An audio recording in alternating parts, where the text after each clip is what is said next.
Loser by Jerry Spinelli. Chapter 18 Best Friend.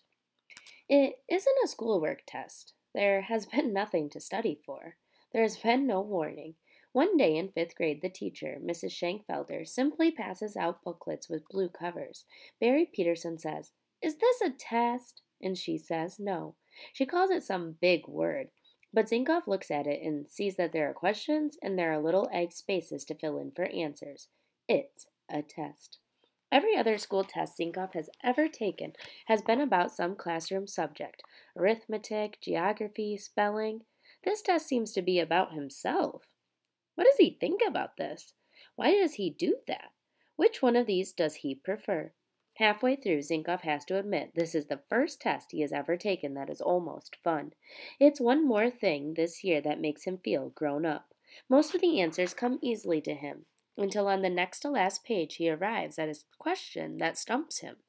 Who is your best friend? Unlike most of the other questions, this one isn't multiple choice. No little eggs to fill in, just a blank line that needs a name. If he had this test back in second grade, he would have filled in Andrew Orwell's name. But Andrew, his neighbor, has long since moved, and no obvious replacement comes to mind. Oh, sure, Zinkoff has friends. There's Bucky Monostra, who he plays marbles with, and Peter Grillot, the second sloppiest kid in class, and Katie Snelson, who smiles at him every time she sees him. Friends all, but not best friends. He knows what a best friend is. He sees them all over. Best friends are Bert O'Neill and George Underkoffler, or Ellen Dabney and Ronnie Joe Thomas. Best friends are always together, always whispering and laughing and running, always at each other's house, having dinner, sleeping over. They are practically adopted by each other's parents. You can't pry them apart. Zinkoff doesn't have anybody like that. Most of the time, he doesn't think about it, but now and then he does. He wonders what it would be like to be so stuck to another kid that you could walk into his kitchen and his mother wouldn't even look up because she's that used to you, and she would say, "Wash your hands and sit down. You're late for dinner." It seems kind of neat, thinking of it that way, and sometimes he regrets he doesn't have a best friend. But then he usually thinks about his own mother and his father and Polly, and he thinks about the 900 block of Willow, and he figures he is doing okay. Until he comes to this question. Who is your best friend? And that blank space seems to be saying to himself, if you don't have one, you better get one. He skips over the question to finish the rest of the test. He returns to it. Time is passing. Pretty soon Mrs. Shankfelder will say, "Pencils up." Best friend, best friend. "One more minute," says Mrs. Shankfelder, who does not usually give a warning.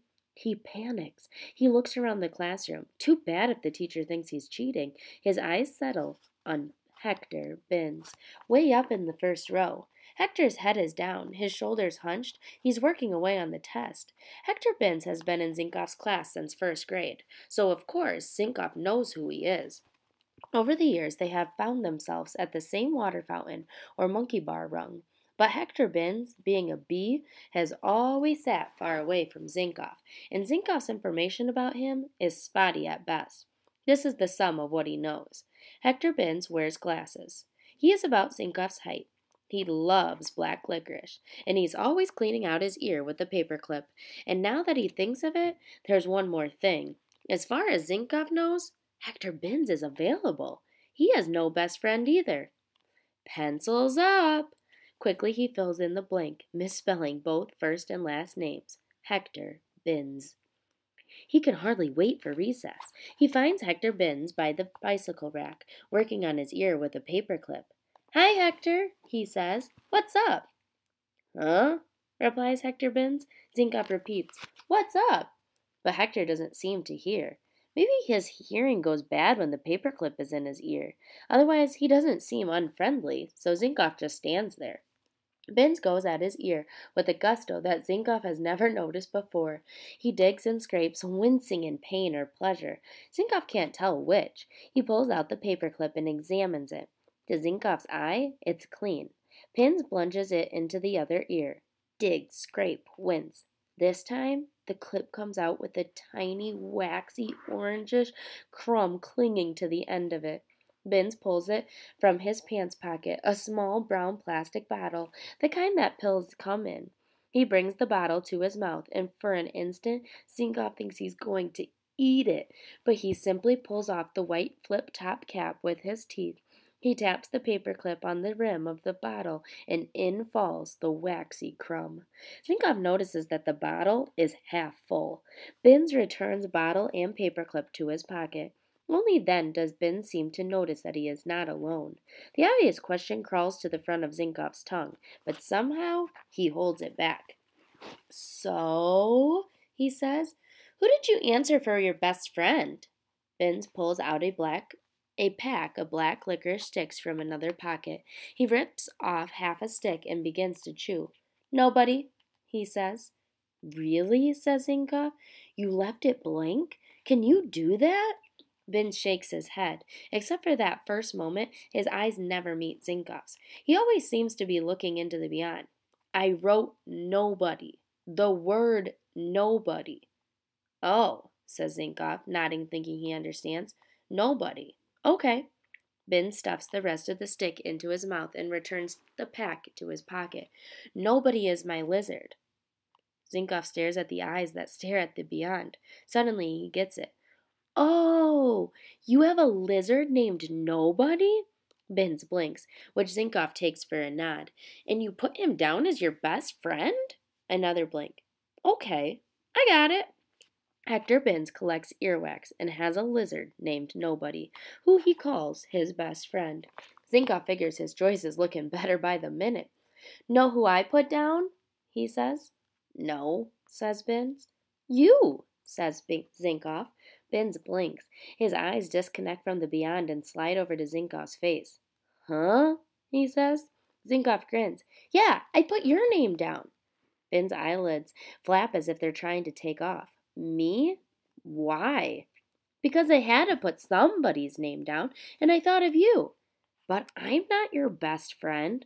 "I know, and I'm not yours either, but I thought maybe we could be. I mean, since I wrote your name down and all." Hector Binns isn't answering. His eyes have gone back to the beyond.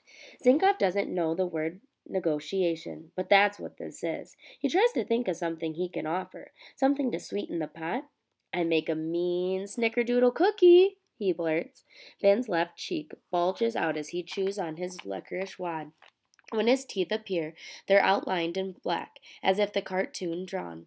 As a fifth grader, Zinkoff knows cool when he sees it. He takes a stab at cool himself. He shuffles his feet. He hooks his thumbs into his waistband. He gazes off into the beyond of his own. "So," he says, tossing a shrug, "what do you think?" Making it sound like, "Not that I care one way or the other." Binns sniffs. He turns his head until he's looking down over his right shoulder. His lips slide to the side of his face. The far corner of his mouth opens like a little eye, and out comes a black dollop of licorice juice. It falls to the ground. At last he speaks and answers Zinkoff's held-back question. "What I think is, when I get enough wax, I'm going to make a candle." "Wow! An earwax candle?" Zinkoff is willing to bet that Binns has not shared this blockbuster information with anyone else in class. The end of recess bell rings. The two of them trot side by side to the door. "See you after school?" says Zinkoff. Binns says, "I guess."